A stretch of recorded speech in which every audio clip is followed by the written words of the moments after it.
New tonight, a trial now underway in Miami-Dade County is shedding new light on a little-known toxic concern that lies underneath parts of one of the most popular towns in South Florida. At stake, more than $100 million in damages and possibly your property values. NBC Miami's Jeff Burnside is in Aventura tonight to tell us what this is all about. Jeff?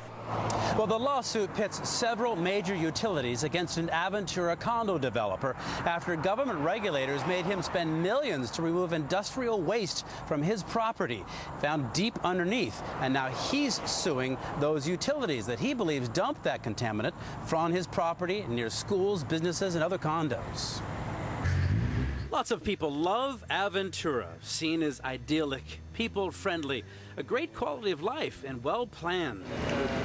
But at developments like Terzetto Villas, buried under the ground, lies years of this, dump sites. Aerial photos dating back to the 50s show Biscayne Boulevard on the left and industrial dump sites for utilities stretching all the way to and running off into Biscayne Bay.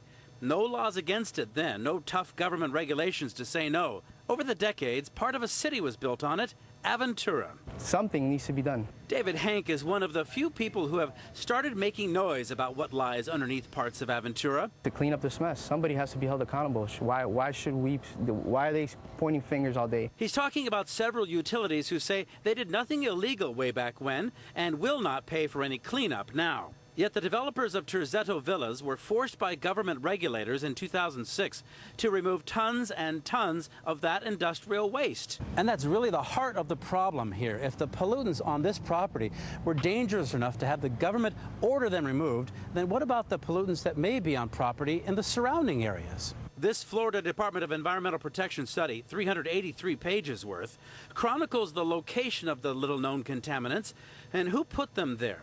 But it's not fully clear what human health threat they pose to people living above them now. Besides, who should pay? Is it even feasible? Is it safer to just leave it all covered? Ironically, the developers of Terzetto Villas spent so many millions to clean up their site pre-construction that they went bankrupt. So they're suing the utilities. Now this cleaned up site will be a synagogue, this remains grass, and the completed portion is probably the cleanest site in Aventura. And the key piece of evidence in that ongoing trial may indeed be that massive state environmental study done just last year.